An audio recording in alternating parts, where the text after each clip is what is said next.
दोस्तों, आज हम लोग इस वीडियो में कक्षा 7 का विषय हिंदी फर्स्ट महान व्यक्तित्व किताब से पाठ 20 पढ़ेंगे। पाठ का नाम है स्वतंत्रता संग्राम की वीरांगनाएं। यानी जितने भी भारत की वीरांगनाओं ने स्वतंत्रता संग्राम में भाग लिया था, उन्होंने भारत की स्वतंत्रता में अपना प्रमुख योगदान निभाया था। उनमें मुख्य रूप से झांसी की रानी, रानी चेन्नम्मा, चार बीबी, झलकारी बाई आदि का नाम प्रमुख स्थान पे आता है।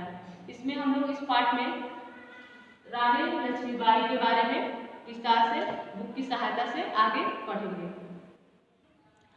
रानी लक्ष्मीबाई, हम लोग क्लास 7 का भारत का महान व्यक्तित्व पाठ 20 पढ़ रहे हैं। पाठ का नाम है स्वतंत्रता संग्राम की वीरांगनाएं। भारतीय इतिहास में ऐसी अनेक वीर महिलाएं हुई हैं जिन्होंने बहादुरी तथा साहस के साथ युद्ध भूमि में शत्रु से लोहा लिया।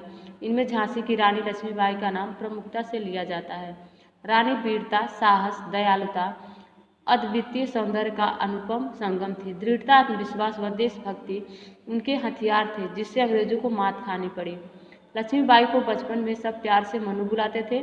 मनु की आयु 4-5 वर्ष की थी कि उनकी माँ का देहांत हो गया। मनु के पिता पुणे के पेशवा बाजीराव के दरबार में थे। मनु की देखभाल के लिए उनके पिता उन्हें अपने साथ पेशवा बाजीराव के दरबार में ले जाते थे। अतः मनु का बचपन पेशवा बाजीराव के पुत्रों के साथ बीता। मनु उन्हीं के साथ पढ़ती थी। पेशवा बाजीराव के बच्चों को अस्त्र शस्त्र चलाने की शिक्षा दी जाती थी। उन बच्चों को देखकर मनु की भी शस्त्र विद्या में रुचि उत्पन्न हुई। मनु ने बहुत लगन से तीर तलवार चलाना, बंदूक चलाना और घुड़सवारी करना सीखा। घुड़सवारी, तीर तलवार चलाना मनु के प्रिय खेल थे। वे इसमें इतने निपुण हो गए कि लोग इस नन्ही बाला को देखकर आश्चर्य करते थे। वे स्वभाव से बहुत चंचल थी, इसी कारण सब प्यार से उन्हें छबीली भी कहते थे। मनु का साहस और कौशल देखकर बाजीराव के पुत्र राणा घोड़ू पंत और तात्या टोपे भी आश्चर्यचकित रह जाते। मनु का विवाह झांसी के महाराजा गंगाधर राव के साथ हुआ। विवाह के बाद उन्हें नाम दिया गया रानी लक्ष्मीबाई।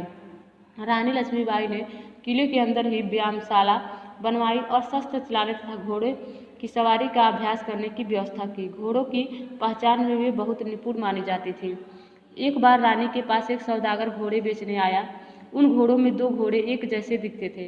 रानी ने उनमें से एक घोड़े का दाम 1000 रुपये तथा दूसरे का दाम 50 रुपये लगाया। सौदागर ने कहा, महारानी, दोनों घोड़े एक जैसे हैं, फिर यह फर्क क्यों? रानी ने उत्तर दिया, एक घोड़ा उतना उत्तम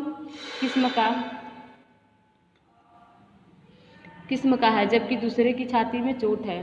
रानी लक्ष्मीबाई नारी में अबला नहीं सबला का रूप देखती थी। उन्होंने स्त्री सेना का गठन किया जिसमें एक से बढ़कर एक वीर साहसी स्त्रियां थीं। रानी ने उन्हें घुड़सवारी व शस्त्र चलाने की प्रशिक्षण दिलाकर युद्ध कला में निपुण किया। रानी के जीवन में बहुत से उतार चढ़ाव आए। रानी को एक पुत्र उत्पन्न हुआ, परंतु यह आनंद अल्पकाल तक ही रहा। कुछ महीने बाद ही शिशु की मृत्यु हो गई। जब राजा गंगाधर राव गंभीर रूप से बीमार हुए तो दुर्भाग्य के बादल और भी घने हो गए।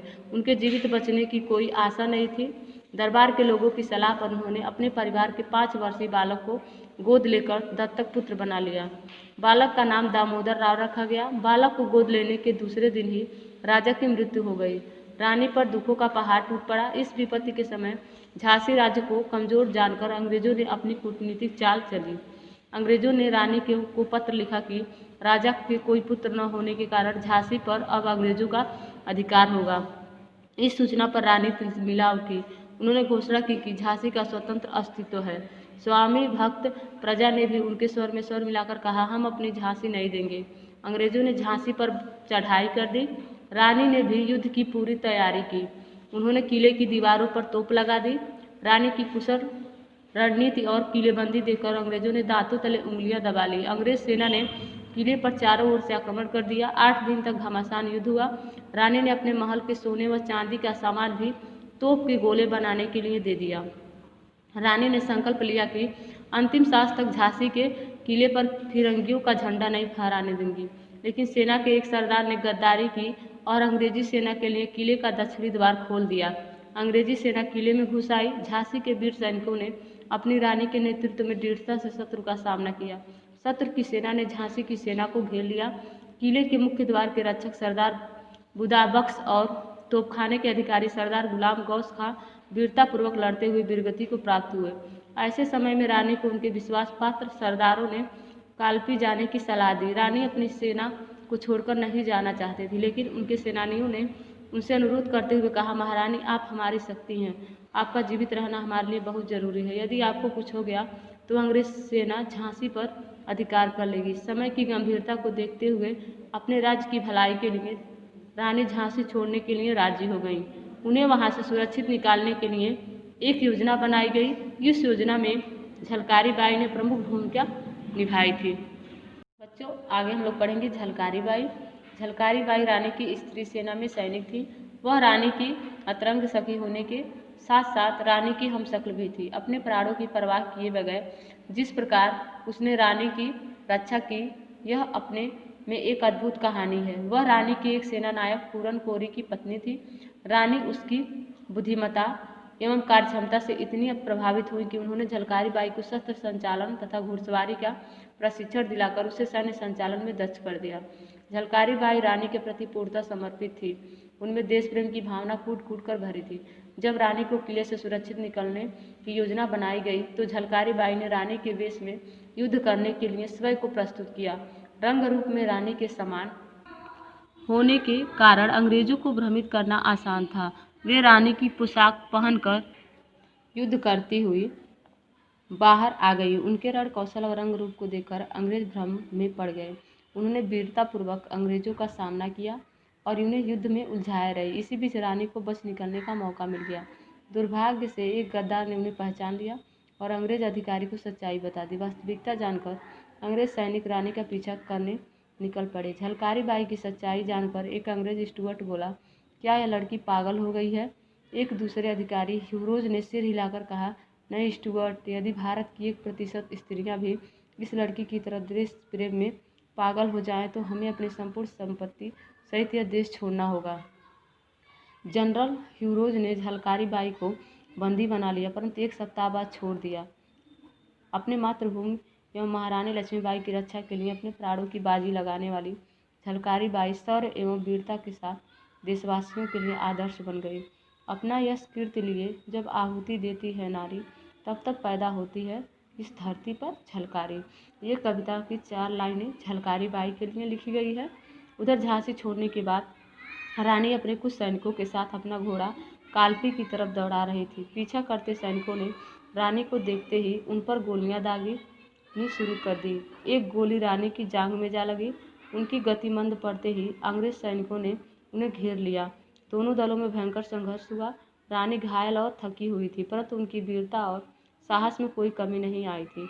रानी को विवशतावश युद्ध क्षेत्र छोड़ना पड़ा था, परंतु हर पल उन्हें अपने साथियों और सैनिकों की सुरक्षा की चिंता थी। इस संघर्ष के दौरान एक अंग्रेज घुड़सवार ने रानी की सखी व सैनिक मुंदर पर हमला कर उसे मार दिया। यह देखकर रानी क्रोध में तमतमा उठी। उन्होंने उस घुड़सवार पर भीषण प्रहार किया और उसे मृत्यु के घाट उतार दिया। कालपी की ओर घोड़ा दौड़ाते हुए अचानक मार्ग में एक नाला आया। नाले को पार करने के प्रयास में घोड़ा गिर गया। इस बीच अंग्रेज घुड़सवार निकट आ गए। एक अंग्रेज ने रानी के सिर पर प्रहार किया और उनके हृदय में संगीन से वार किया। गंभीर रूप से घायल होने पर भी वे वीरतापूर्वक लड़ती रहीं। अंततः अंग्रेजों को रानी व उनके साथियों से हार मानकर मैदान छोड़ना पड़ा। घायल रानी को उनके साथी बाबा गंगादास की कुटिया में ले गए। पीड़ा के बावजूद रानी के चेहरे पर दिव्य तेज था। अत्यंत घायल होने के कारण रानी वीरगति को प्राप्त हो गई और क्रांति की यह ज्योत सदा के लिए लुप्त हो गई। आज भी उनकी वीरता के लिए गीत गाए जाते हैं। यहाँ सुभद्रा कुमारी चौहान द्वारा लिखी गई कविता की 2 लाइनें रानी लक्ष्मीबाई के लिए लिखा गया है, जो कविता झांसी की रानी के लिए दिया गया है। बुंदेलो हर बोलो के मुँह से हमने सुनी कहानी थी, खूब लड़ी मर्दानी वह तो झांसी वाली रानी थी। इस तरह से ये पाठ कंप्लीट हुआ। सभी बच्चे इस पाठ का प्रश्न उत्तर अपनी कॉपी में लिखेंगे और याद करेंगे। धन्यवाद बच्चों।